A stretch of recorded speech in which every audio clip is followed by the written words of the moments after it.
Today we're reading Last Answers by Carl Sandburg. Now, if you ask most of the adults in your life and you say, hey, what did Carl Sandburg do? Most of them are going to say, oh, he's some kind of writer or something.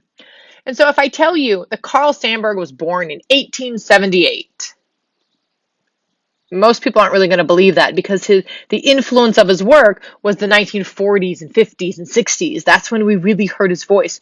In fact, he was such an influence in the 60s and the civil rights movement that he was the first white person that the NAACP honored for his work in civil rights. And so it's kind of shocking to think like, oh, he was born in 1878. I mean, that seems more Walt Whitman-y. But Carl Sandburg was a very accomplished person. In fact, he won 3 Pulitzer Prizes in his life, and only some of them were for literature. One was for history. I mean, he's definitely a guy worth knowing, and definitely a guy who, when he writes something, he is clear and to the point, and like it hits you. I mean, he's good. But besides all that, besides all these awards, besides all this, he was a father. And he was a father of 3 girls. And when he became a father and he started reading all these fairy tales, he realized that they're all European fairy tales. And he really didn't like telling his daughter the stories of these princesses and castles and princes and lords and lands and fairies. And he's like, that's not America. America doesn't have any of that. So when you're done listening to this poem by Carl Sandburg, I want you to go look up the Wrote a Bag of Stories, and especially the story called 5 Marvelous Pretzels.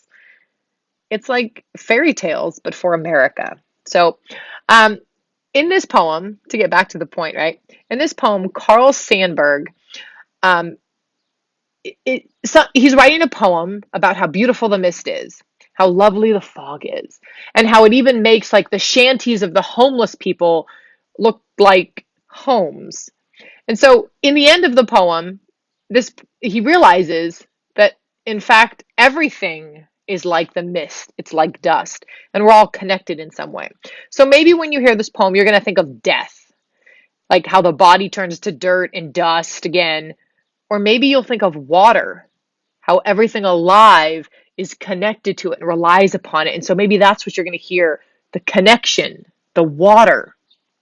So that's kind of the beauty of this poem, Last Answers, and that's kind of why I like it so much. So, without further ado or further explanation, here is Last Answers by Carl Sandburg. I wrote a poem on the mist, and a woman asked me what I meant by it.